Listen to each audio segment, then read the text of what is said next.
Hi, I'm Kyle Darnell. This week we're going to be covering woodcut printmaking. Love woodcut printmaking. It's very simple, easy to find materials, nice tradition behind it, everything you could want. So we are going to be doing this with MDF. MDF is nice, medium density fiberboard because it's got no grain to it. You can carve in pretty much any direction, but the outside looks like the inside. So you're going to want to paint the outside. Maybe some red acrylic, Sharpie, whatever you have. You just need to change the color of the block so that way when you carve in, it's a lot easier to see. Now for designing your image, do anything you're used to doing. You can do pencil drawing, Sharpie, charcoal, graphite transfers, however you're used to getting your image onto the block, just get it on there. I'm doing something right here called acetone transfer. Basically takes nail polish remover and pressurizes a laser jet print onto a block. Maybe I'll cover that in the future. It's a bit complicated and potentially dangerous, so I don't want to go over it just yet. Now your tools are very important. I really like Power Grip woodcut tools. They kind of do everything that I need them to do. You can use speedball, like lino cutter types. They technically work, but I much prefer Power Grips. They got a nice handle to them. They got the two tools that I especially want the most. They have the U gouge and the V gouge. Here I'm using the V gouge, and it's just nice. You get full pressure onto it. It goes really easily. It's really everything you could want. Now, when you start carving, always avoid stabbing towards your hand. You have a lot more grip using this block, so it's not as slippery as like linoleum where you can kind of carve towards your hand a lot easier. But you still want to be careful because, you know, safety's number one. You only get 10 fingers and toes. Wait, 20. Don't carve towards your toes. All right. But you'll notice it's pretty angular when you're carving into this. That's because even with MDF, which you can carve at like a curve, like rounded shapes, it's still not ideal.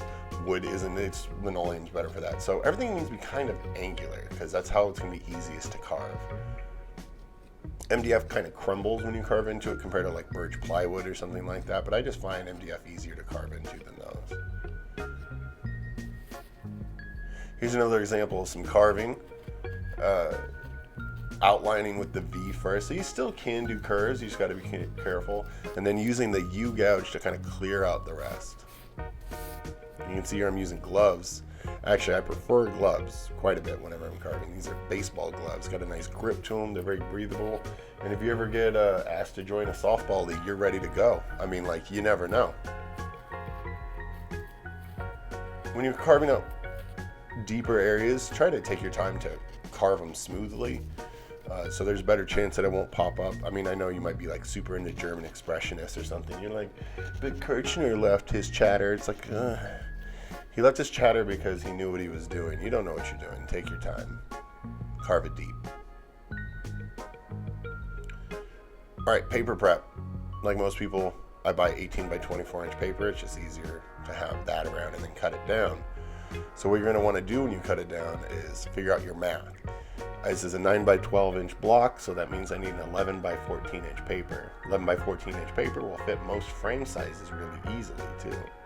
But we do the 11 by 14 because it's 1 inch all the way around the block, and that'll make registration a lot easier and give your print a little bit of space to breathe.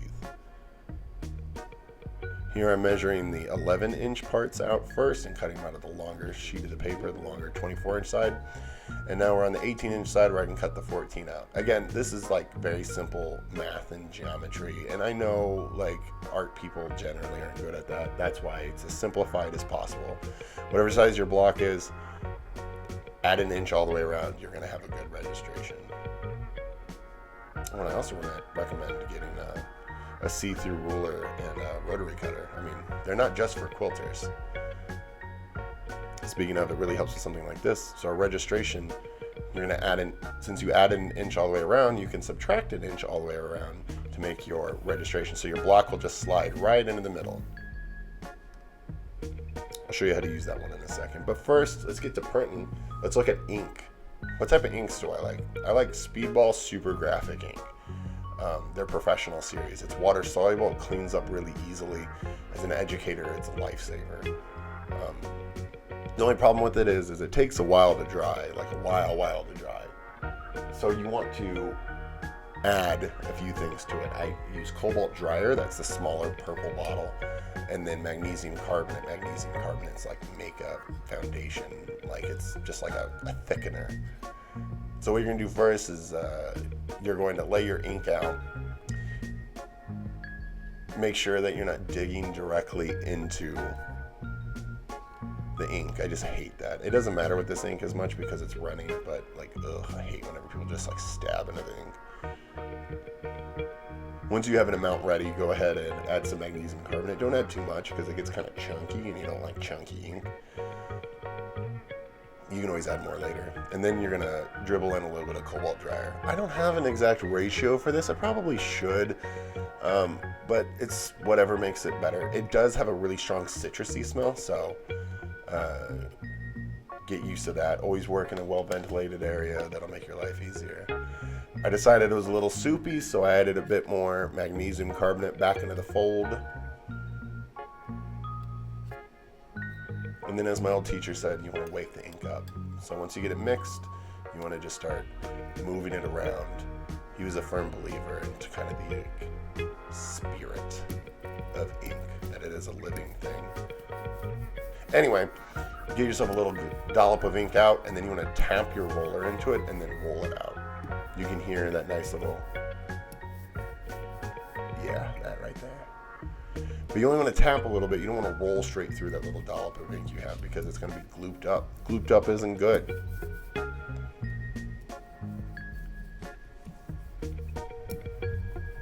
All right.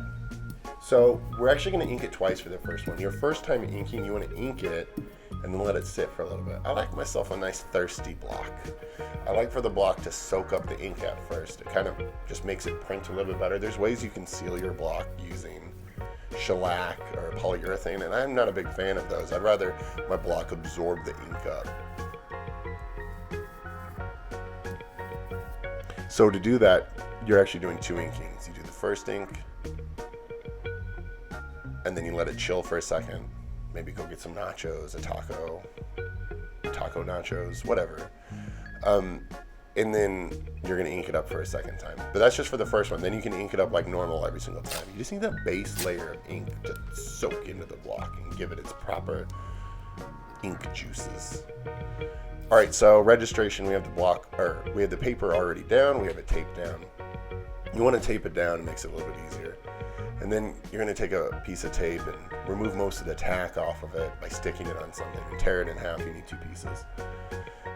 Now here's my printing paper. I've laid that face down. Face down doesn't really matter. And I'm taping the sides down. What I'm doing is creating a hinge.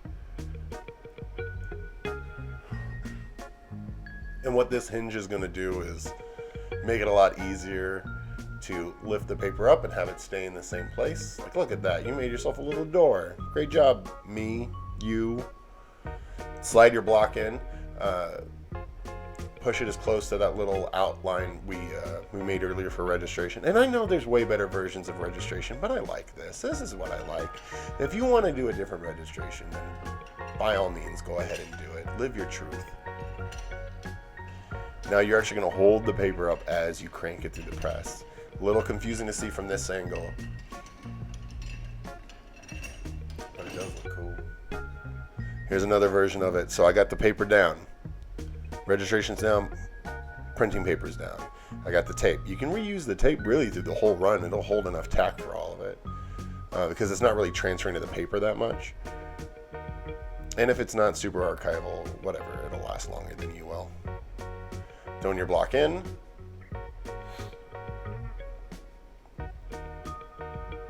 And then hold the paper up while you crank it through. This might be a little bit difficult for you at first. You can get yourself an accountability buddy. They can help you hold it in place. You just really make sure you don't crush your fingers in the press. A reminder, the press doesn't care about your feelings. It will just remove you. Take the tape off. And give yourself a nice little peel. And look at that.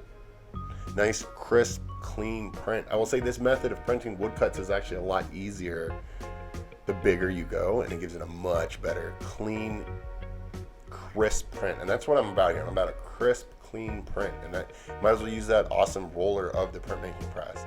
Now, if you wanted to get more dimension to it, you could put a blanket down to print, so that way it kind of embosses, but I'm not a big fan of that. All right, so additioning, if you watch any of my previous videos, I've covered additioning a few times, but just a quick refresher. You're gonna put the title of the piece in the left, in quotations. In the middle, you're going to put the edition number. So I had 5 prints, so this is 1 out of 5. And then you're going to sign your name. Of course, always use pencil. I've heard a bunch of different reasons about why, so just use a pencil every time. So again, going over it, title on the left, I think I titled this one Hoot Cares, because I'm a silly goose. End quotations. And then this is the second 1 out of 5, so this is 2 over 5, and then sign your name again. Remember to do all this in pencil.